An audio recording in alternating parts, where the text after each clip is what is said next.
آئیے فحاشی کے بارے میں نا اس ٹکڑے کو پلے باندھنا، یقین جانے اللہ نے جس طرح اس کو روکا نا، تھوڑی چیزوں کو روکا، ولا تقربو، کہ اس کے قریب بھی نہ جانا۔ ایک تو نا یہ کام نہ کرنا جو خطرناک باتیں نا، جیسے بہت خطرے ڈینجر، اور دور لگا دیا جاتا جنگلہ کہ پرے پرے پرے، جو خطرناک جرم ہے نا قرآن میں وہاں آیا ولا تقرب، ان کے قریب نہ جانا۔ انہوں نے اگر دبوچ لیا نا مگر مچھ کی طرح، سنسار پھر چھوٹ نہیں سکتے، جان نہیں چھڑاتے۔ یہ گناہ ایسے ان کے عادی ہو جاؤ گے،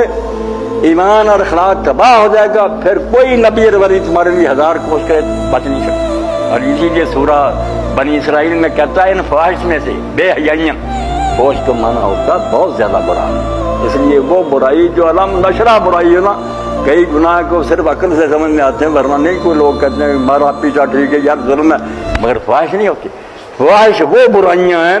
جن کا برا ہونا بالکل کلیئر ہوتا، کھلا پتہ ہوتا کہ یہ برائی،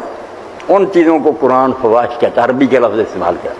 ان میں سے زنا کو کہا ولا تقربوا الزنا، زنا کے قریب نہ جانا، وہاں بھی یہ قریب کا لفظ، دور، دور کا مطلب کیا کہ خود زنا تو زنا رات جو چیزیں آہستہ آہستہ اس کی طرف لے جاتی ہیں، اس کا شوق پیدا کرتی ہیں، تمہارے اندر یہ حیجان اور جذبات جو ہیں نا ان کو بھڑکاتی ہیں، ان سے بچ۔ اس کا حساب پھر سارے قرآن میں پڑھیں گے، بے دینوں کو بتاؤ اسی کے لیے کہ یہ چیزیں آہستہ آہستہ لے جائیں گی وہاں۔ ٹھیک ہے اپنی برائی نظر آتی کہ ڈانس کیا، گانا سنا، خوشبو لگاڑی، بدن ننگا کیا، مگر حرامیوں یہ آہستہ آہستہ کھیلتے ہوئے لے جا رہے ہیں اس گڑھے کی طرف جہاں گر جاؤ گے پھر نہیں بچ سکتے۔ اللہ فرماتا ولا تقربوا الزنا، بچ جا، جو چیزیں زنا کی طرف لے جا رہی ہیں اس کے محرکات ہیں، اس کی دعوت دینے والی ہیں، ان سے دور رہ، انہ کان فاحشہ وساء سبیلا، یہ بہت کھلی بے حیائی ہے،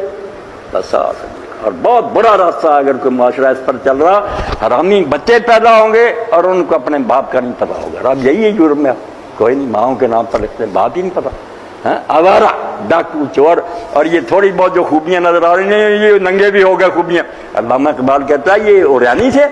کہ انہوں نے کپڑے اتار دیے اور بریک پہن دیے، یہ ننگی ہیں، اس لیے ترقی بھائی علم اور ہنر کی وجہ سے کی، انہوں نے علم سیکھے،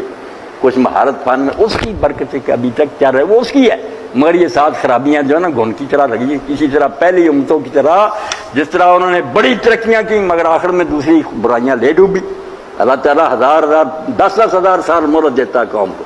بیوقوف سمجھتے ہیں کہ ان کا کچھ نہیں، بگڑ تو رہا ہوتا، اندر سے بالکل سینگ کھا رہی ہوتی ہے، جس دن دھڑام سے گرتے ہیں نا اس دن پتہ چلتا ہے تباہ ہو۔ تو یہ علم اور ہنر ابھی بچائے ہوئے مگر ساتھ ساتھ برائیاں